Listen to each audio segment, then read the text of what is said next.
What's going on, you guys? This is New York Adventure in 1994 here, and today is Tuesday, August 29, 2023.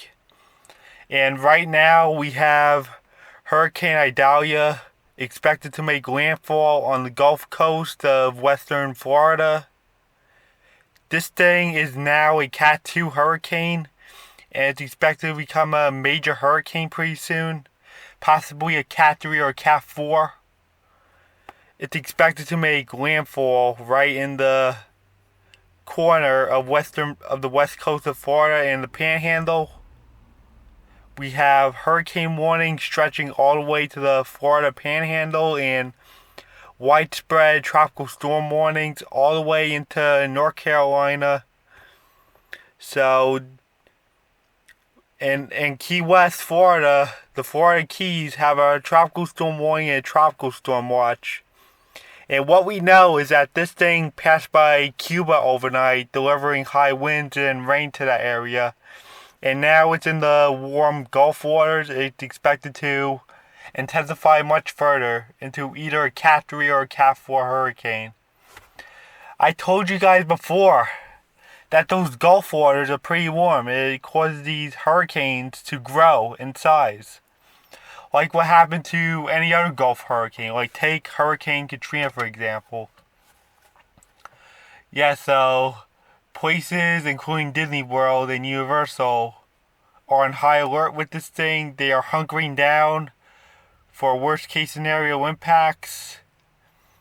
And if you guys live in the southeast, you need to be on high alert and make sure you finalize all your hurricane preps. If you have to evacuate, I totally recommend it. Prepare for power outages, a lot of coastal flooding, a lot of inland flooding, a lot of rain, damaging winds. This is very serious, guys. And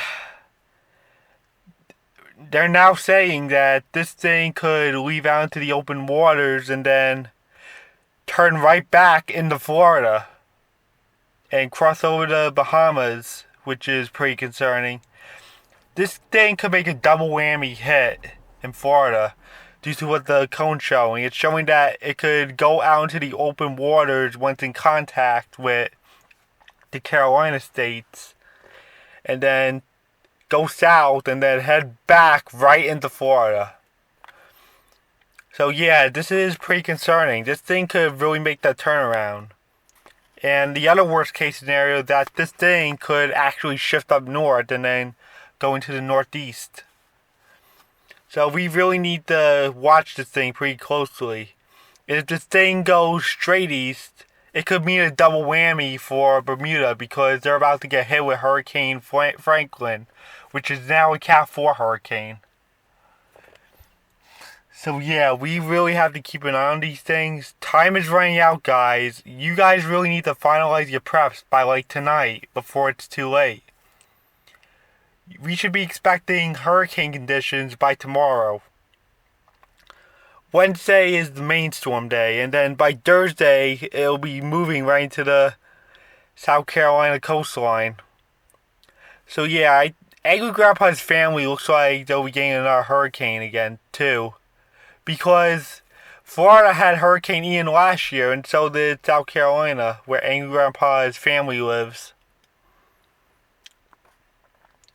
This thing is expected to weaken back down to a tropical storm and then stay as a tropical storm, but I think they're trying to curve panic. I really think once it gets back into the waters, it'll turn back into a hurricane again. So yeah, this is pretty serious.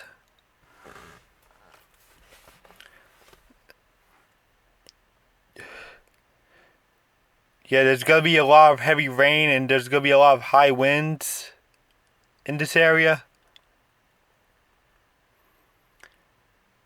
So this is what it says in the key messages from Hurricane Idalia. Pause if you want to read this.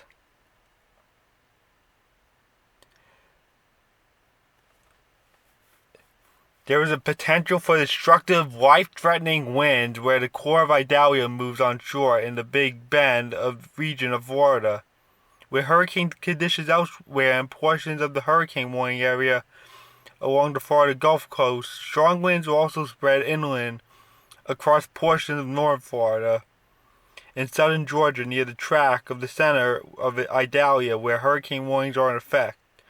Residents in these areas should be prepared for long-duration power outages. Damaging hurricane-force winds are possible in portions of eastern Georgia and southeastern South Carolina, where hurricane watches are in effect. Yeah, look at all that red right there. This is a very serious situation. I hope everyone is prepared for this thing. Be prepared for long duration power outages. If you need to evacuate, I recommend doing so. But I know you guys in Florida. I bet you guys are already prepared.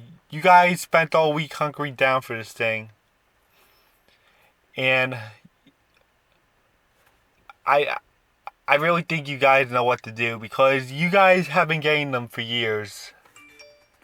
You guys are definitely prepared for this thing. I mean, it's required by law to have buildings strong enough to withstand hurricane force winds in Florida.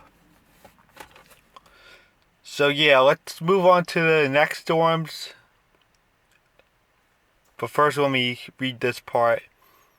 Idalia, now a Cat 2 hurricane, life-threatening storm surge and hurricane conditions expected along the portions of the Gulf Coast of Florida tonight and Wednesday.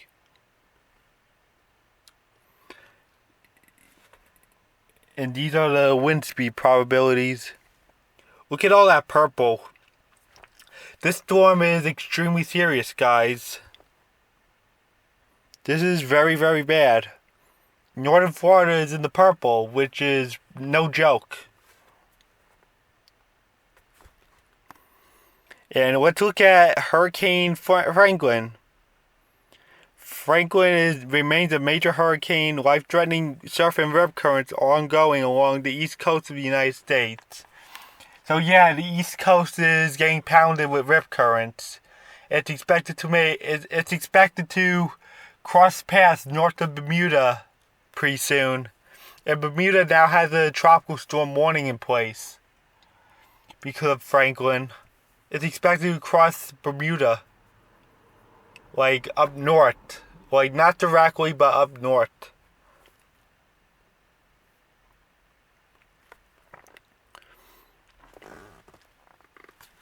So, we have a tropical storm warning in place for Bermuda, and Franklin is a major hurricane with 125 mile an hour winds. That's like a very strong Cat 3, almost a 4. It's still a major hurricane. It's going to stay a major hurricane along north of Bermuda, where they'll be seeing some impacts by tomorrow. They'll be happening the same time Idalia is impacting Florida. And then it turns back into a hurricane, and then it becomes a hurricane force remnant when it goes into cooler waters, like as it keeps going northeast. But yeah, we should see what happens with this thing. And we have Tropical Depression 11, which is expected to become a tropical storm pretty soon. But I really think this one's going to be short-lived. There isn't really too much confidence with this thing. I won't be surprised if it just stays as a depression in the Atlantic. Or it might get picked up by Franklin, I don't know. And we have this disturbance coming off the west coast of Africa. And it has a 20% chance in 2 days and 50% chance in 7 days. It's been at 50% ever since it just popped up on here. So this thing could quickly turn to something. And Irwin is on its final remnants. This thing is going to dissipate earlier than expected. This thing just stayed as a weak tropical storm in the Pacific with only like 45 mile an hour winds. Or 50, I don't know. This thing wasn't too strong enough and it had like low confidence. So this thing is not affecting anybody. So yeah, that's the tropical update I wanted to share with you guys, and I guess that's it. Bye.